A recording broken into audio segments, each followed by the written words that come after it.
Prophet said, لا تقوم الساعة حتى تزول الجبال عن أماكنها. The end of time won't come until you see mountains removed from their places. When I was in Mecca, there's mountains have been removed from Mecca. Quwa'iqan, one of the mountains that's known as the Ahad al-Akhshabain.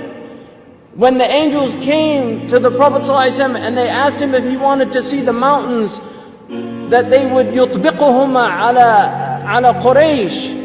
One of them was Abi Qubays and the other was Quwa'iqan. Quwa'iqan has been removed. It's gone. It's no longer there. The mountain is gone. A mountain that the Prophet ﷺ walked in its shade. A mountain that the Prophet ﷺ probably climbed as a boy.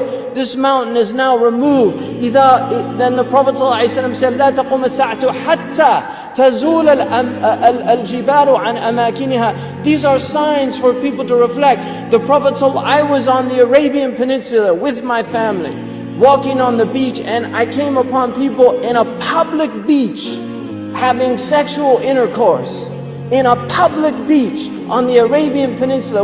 I'm not making this up. This is the level of fasad that is happening on our planet. The Prophet ﷺ said, لا تقوم الساعة حتى يتهارج الناس تهارج الحمير. That the end of time won't come until people are like animals openly. He said, sallallahu alayhi wasallam, that one of the signs of the end of time is civilized people would walk with their thighs exposed in the marketplaces. بادية الأفخاذ في الأسواق. People, pens, he said, would be everywhere. He said that people, out of their love of the world, you would get two-income families. That people would be two-income families. That he said a woman will out حرصا على الدنيا تعين زوجها على التجارة. Out of love for this world, she'll work like her husband to earn livelihood, neglecting the children. Some people are forced to do that, and there's no blame on that. But there's people that just out of love of dunya, they will abandon their children and go out. These are the things that are happening around us.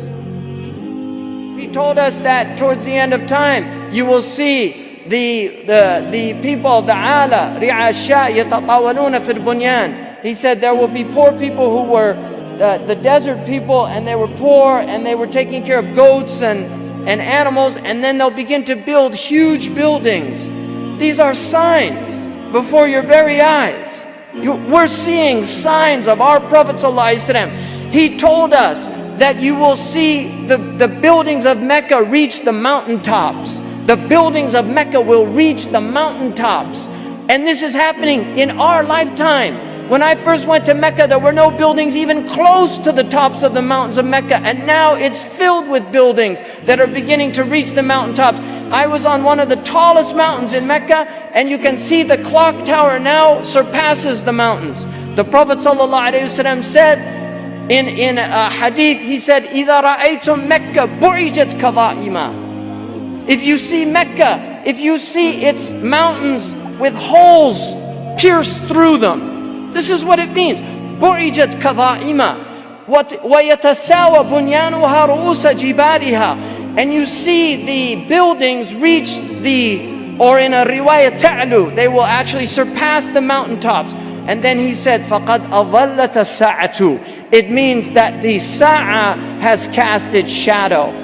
Imam As-Suyuti says in this, هِيَ عِبَارَةٌ عَنْ دُنُوَ السَّاعَةِ. It means that the hour is near, it's coming close. But if you took that literally, and in hadith tradition, in the usuli tradition, asrul kalam al-haqiqa, that if the Prophet says something, you should always interpret it literally, unless there's a reason to go to a metaphorical interpretation. Now we have the clock tower casting a shadow over the Kaaba. So the clock tower, what do they call it in Saudi Arabia? As-Sa'a. لَقَدْ أَظَلَّتَ السَّاعَةُ. You could take it literally. The clock has cast its shadow over the Kaaba.